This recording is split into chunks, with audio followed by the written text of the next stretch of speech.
अध्यक्ष जी, नेता विरोधी दल और नेता सदन कांग्रेस की नोटिस पर नियम 311 के अधीन आपने इस मुद्दे को यहां पर इन्हें उठाने की अनुमति दी। नियम 56 के तहत माननीय सदस्यों ने यहां पर संबल और बहराइच से जुड़े हुए जिन मुद्दों की ओर ध्यान आकर्षित किया है, वो वास्तव में अपनी रुचि और अपने स्वयं के एजेंडे के अनुरूप ही उन्होंने अपने वक्तव्य को यहां पे रखा है। मुझे आश्चर्य होता है कि हमारे नेता विरोधी दल वरिष्ठ सदस्य हैं, इस सदन के माननीय अध्यक्ष भी रहे हैं और प्रदेश सरकार में मंत्री के रूप में भी उन्होंने कार्य किया है, एक लंबे समय से सार्वजनिक जीवन में है।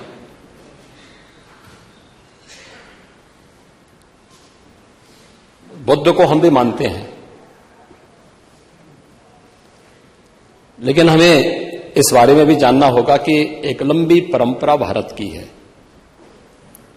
और भारत की उसी परंपरा के अनुरूप भारत की विरासत और विकास के समन्वय के साथ ही सरकार कार्य कर रही है।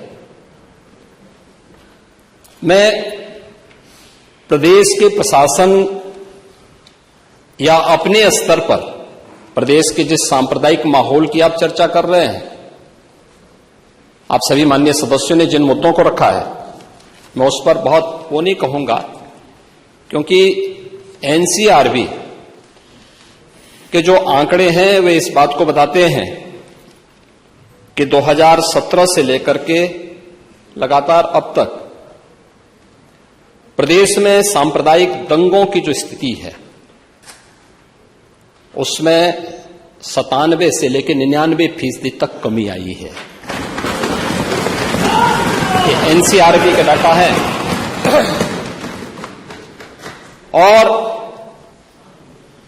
जो दो जिसको वास्तव में आप दंगे कहते हैं, ये दंगे उत्तर प्रदेश में 2017 से लेकर के अब तक नहीं हुए हैं। और मैं वही आपके पिछले कार्यकाल के दौरान बताता हूं, 2012 से 2017 के बीच में, ये भी एनसीआरबी के ही डाटा है, प्रदेश में 815 सांप्रदायिक दंगे हुए और 192 लोगों की मौत उसमें हुई है। मैं उस पर चर्चा करूंगा। उससे पहले भी 2007 से 2011 के बीच 616 ऐसे सांप्रदायिक घटनाएं हुई हैं जिनमें 121 लोगों की मौत हुई थी। महोदय, जो बात यहां पर माननीय सदस्य शेखबाल महबूब ने संबल के बारे में लिखा, माननीय सदस्य कुंवर रघुराज प्रताप सिंह जी ने यह बात बहुत स्पष्ट की कि हम तथ्यों को छुपा करके कब तक जनता को गुमराह करेंगे। हर व्यक्ति जानता है कि माननीय न्यायालय के आदेश पे सर्वे का कार्य हो रहा था और सर्वे हो रहा था। दूसरा, मैं आपसे पूछना चाहता हूं, आप पश्चिम में जाएंगे, पता नहीं आप कैसे हैं, आपके पूर्वज भी हो सकता है, और पश्चिम उत्तर प्रदेश के हमारे सभी लोग अपने सामान्य संबोधन में राम राम ही कहते हैं, तो जय श्री राम कहां से सांप्रदायिक संबोधन हो गया? कहां से सांप्रदायिक संबोधन हो गया? हमारे यहां हम जगते हैं, राम ही राम बोलते हैं, मिलते हैं, राम राम का संबोधन होता है, और अंतिम यात्रा में विदा करते हैं तब भी राम नाम सत्य है ही बोलते हैं। राम के बगैर तो हमारा कोई काम ही नहीं है। और अगर जय श्री राम किसी ने बोली दिया तो इसमें उत्तेजना का मतलब, ये नियत आप समझ सकते हैं। उस नियत को। ये चढ़ाने वाला नहीं है, ये चढ़ाने वाला नहीं है, ये चढ़ाने वाला नहीं है। एक दूसरा, आपने कुंदरकी की जीत को वोट की लूट बताया। आप एक सदस्य का अपमान कर रहे हैं। आपके सदस्य की तो जमानत जब्त हो गई वहां पे। और क्या ये सच नहीं है? इस समय तो आज डिजिटल मीडिया का है। वहां का पठान, वहां का शेख सब कह रहे साहब हमारे पूर्वज तो हिंदू थे और आपके पूर्वज भी हिंदू थे। क्या ये सच नहीं है? और क्या ये सच नहीं है कि देशी और विदेशी मुसलमानों की आपसी भिड़ंत है जो वर्षों की लड़ाई को लेकर के वहां चल रहा है? आप लोग सच पे पर्दा डालने का प्रयास कर रहे हैं, लेकिन एक चीज जरा नोट करना कि सूर्य को, चांद को और सत्य को बहुत देर तक छुपा कोई नहीं सकता है, और सत्य जरूर सामने आएगा। और उसी सत्य के बारे में कहा जा रहा है। नेता प्रतिपक्ष कह रहे थे कि वहां की स्थिति ऐसी है कि अगर मंदिर आ भी जाएगा, मंदिर बन जाएगा। मैं कहता हूं ये तो बाबरनामा भी कहता है कि हर मंदिर को तोड़ करके एक ढांचा खड़ा किया गया। आप तो एक श्रेष्ठ ब्राह्मण कुल में आपने जन्म लिया है। आप तो भारत के पुराणों की परंपरा पर विश्वास करते हैं। हमारा पुराण भी इस बात को कहता है कि भगवान विष्णु, श्री हरि विष्णु का 10वां अवतार संबल में ही होगा, उसी संबल में होगा।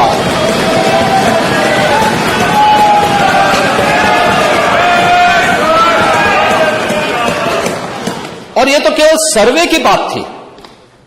माननीय न्यायालय के आदेश पर जिलाधिकारी का मतलब जिले का एडमिनिस्ट्रेटिव हेड, पुलिस अधीक्षक उस जिले की पुलिस फोर्स का मुखिया है। इनका दायित्व है कि शांतिपूर्ण तरीके से किसी सर्वे के कार्यक्रम को वहां पे संपन्न करना, माननीय न्यायालय के आदेश को अक्षरशः अनुपालन करना। और सर्वे 19 नवंबर को भी हुआ, 21 नवंबर को भी हुआ, 24 नवंबर को भी सर्वे का कार्य चल रहा था। क्या यह संभव है? नहीं, 21 को संपन्न नहीं हुआ था। ये लगातार सर्वे का काम चल रहा था। और सर्वे के कार्य के दौरान पहले 2 दिन कोई भी शांति भंग नहीं हुई। तीसरे दिन जब 23 नवंबर को जुमे की नमाज के पहले और जुमे की नमाज के दौरान जिस प्रकार की तकरीरें दी गई, उन तकरीरों के बाद माहौल खराब हुआ। और फिर उसके बाद जिस प्रकार की स्थितियां की गई थी वो सबके सामने है। और इसलिए मैं कह रहा हूं, हमारी सरकार ने तो पहले ही कहा कि हम जुडिशियल कमीशन बनाएंगे। ये एक्ट के अंतर्गत ही इस कमीशन बना हुआ है। माननीय सदन में उसकी रिपोर्ट भी आएगी। दूध का दूध और पानी का पानी सबके सामने आएगा। मैं केवल एक बात कहना चाहता हूं कि अगर संभल के बारे में हम जब बात करते हैं, महोदय, एक लंबा सिलसिला है इस संभल का। और अगर मैं संभल की जब चर्चा करता हूं तो संभल में कैसे माहौल खराब किया गया वहां पे। ये संभल में दंगों का जो इतिहास है 1947 से ही प्रारंभ होता है। 1947 में एक मौत होती है। 1948 में 6 लोग मारे जाते हैं।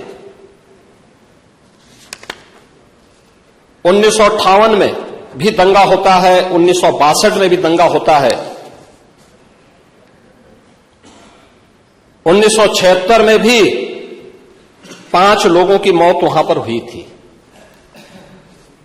और 1978 में 184 हिंदुओं को सामूहिक रूप से जला दिया गया था। 184 हिंदुओं को हत्या हुई थी, हिंदुओं की हत्या हुई थी और जलाया भी गया था और 184 हिंदू मारे गए थे वहां। 184। मैं वही तो कह रहा हूं ना, आप उस सच को स्वीकार नहीं करेंगे, आप उस सच्चाई को स्वीकार नहीं करेंगे। और लगातार कई महीनों तक वहां कर्फ्यू था। 1980 में फिर दंगा हुआ था, एक मृत्यु हुई। 1982 में फिर दंगा हुआ, एक मृत्यु हुई। 1986 में 4 लोग मारे गए और 1990 फिर 1992 में 5 मौतें हुई, 1996 में 2 मौतें हुई। ये लगातार ये सिलसिला चलता रहा। 1947 से लेकर के अब तक 209 हिंदुओं की निर्मम हत्या वहां हुई है संभल के अंदर। 209 हिंदुओं की। और एक भी बार किसी ने उन निर्दोष हिंदुओं के लिए कभी 2 शब्द नहीं कहे, उनके प्रति, उन परिवारों के प्रति संवेदना के शब्द नहीं कहे। महोदय, जो आज घड़ियाली आंसू बहा रहे हैं, ये लोग कभी भी उन निर्दोष हिंदुओं के बारे में कभी 2 शब्द नहीं कहे। वहां पर 1978 में जो दंगा हुआ था, महोदय, किस प्रकार की स्थिति थी। एक वैश्य जिसने सबको उधार दे रखा था पैसा, और इस बात को मानता था कि साहब मैं तो सबको पैसा देता हूं, मेरे यहां तो सब व्यवसाय के साथ जुड़े हुए हैं। अगल बगल के हिंदू दंगा होने के बाद उनके घर में इकट्ठे होते हैं। इकट्ठा होने के बाद उनको घेर लिया जाता है। घेरने के बाद वो बोलते हैं, भाई आप हमें क्यों घेर रहे हैं?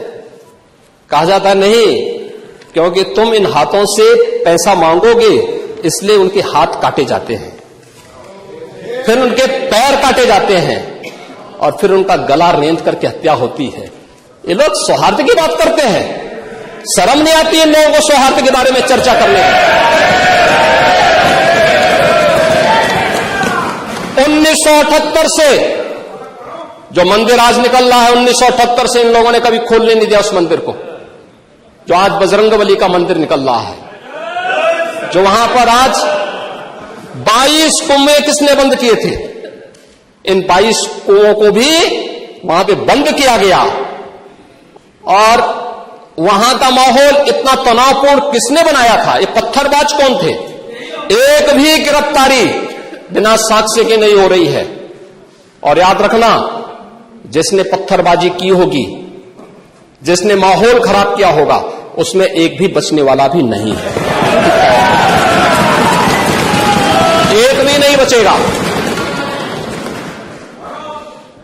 हम माननीय उच्चतम न्यायालय के आदेश का पालन करते हैं, सम्मान भी करते हैं। और क्या संविधान को आप मान रहे हैं? क्या आप लोग संविधान के प्रति सचमुच वचनबद्ध हैं? मैं तो धन्यवाद दूंगा माननीय अध्यक्ष जी को इस बात के लिए कि आज उन्होंने संविधान की मूल प्रति यहां पर दी है। बाबा साहब भीमराव अंबेडकर जी ने 26 नवंबर 2049 को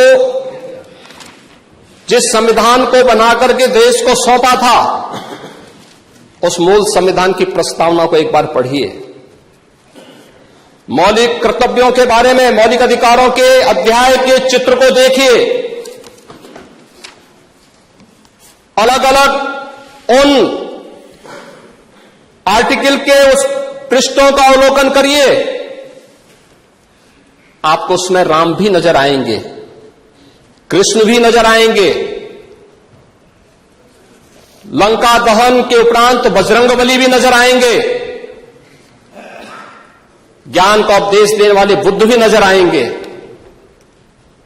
भारत की समृद्ध परंपरा का दर्शन आपको उस संविधान में मिलेगा जो बाबा साहब भीमराव अंबेडकर ने दिया था। लेकिन उस मूल संविधान में कहीं भी धर्मनिरपेक्ष या पंथ निरपेक्ष या फिर समाजवाद शब्द नहीं है, और ये आप सबकी आंखों को खोलने वाला होना चाहिए। आप लोग संविधान में बदलाव की बात करते हैं। जिन लोगों ने संविधान का गला घोंटा, उनका पिछलग्गो बन करके केवल सत्ता हथियाना चाहते हैं, जनता की आंखों में धूल झोंकना चाहते हैं। ये नहीं हो सकता। ये देश आपको नहीं करने देगा, और वह प्रति आपको दी गई है, आप उसका अवलोकन करिए। और मैं नेता विरोधी दल को इसलिए बोलना चाहता हूं, बुद्ध ने करुणा और मैत्री का संदेश उस कालखंड में दिया था जब विदेशी हमले होने शुरू हो गए थे। लेकिन उससे पहले राम ने कहा था, निस्सरहीन करो मही भुज उठाए प्रण कीन। उससे पहले भगवान कृष्ण ने भी कहा था, परित्राणाय साधूनाम विनाशाय च दुष्कृताम। और हम तो राम और कृष्ण को ही मानते हैं, बुद्ध पर विश्वास करते हैं, उन्हीं को आदर्श मान करके हम लोग कार्य करते हैं। शासन पद्धति एक भी इंच इधर उधर नहीं करते उसके बगैर। और इसीलिए मैं आपसे कहने के लिए आया हूं, संभल की घटना या कुंदरकी की जीत, जैसे ही आपके खटाखट की असलियत सामने आई, जनता ने कहा सपाचट। उपचुनाव में 9 में से 7 तो भारतीय जनता पार्टी और एनडीए गठबंधन जीता है। और यही नहीं, सीसामऊ और करहल,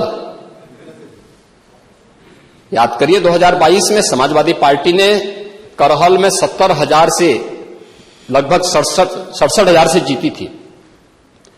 इस बार वह मात्र 13-14 हजार तक आ गई है।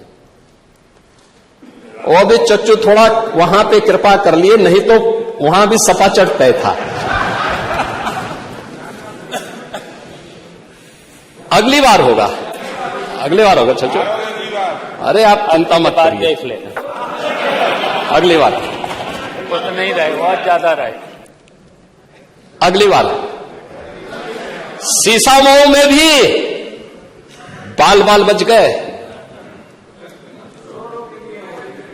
और इसलिए इस बौखलाहट में कि कुंदरकी में लोगों को अपनी जड़ें याद आने लग गई हैं। अब आपने देखा होगा उन लोगों के वक्तव्य को, डिजिटल मीडिया में थोड़ा अवलोकन करिए और देखिए वहां पे जब लोग चिल्ला चिल्ला के बोल रहे हैं कि इन विदेशियों से पिंड छुड़ाना है, क्या बोल रहे हैं लोग। सबको अपनी जड़ें याद आने लग गई हैं, और मुझे लगता है जिस दिन इकबाल महबूब जी को भी अपनी जड़ें याद आएंगी, वह भी फिर यही बात बोलेंगे जो इधर के मान्य सदस्य कह रहे हैं। महोदय, मैं उनसे कहूंगा कि एक बार बाबरनामा का जरूर, बाबरनामा को जरूर पढ़ें।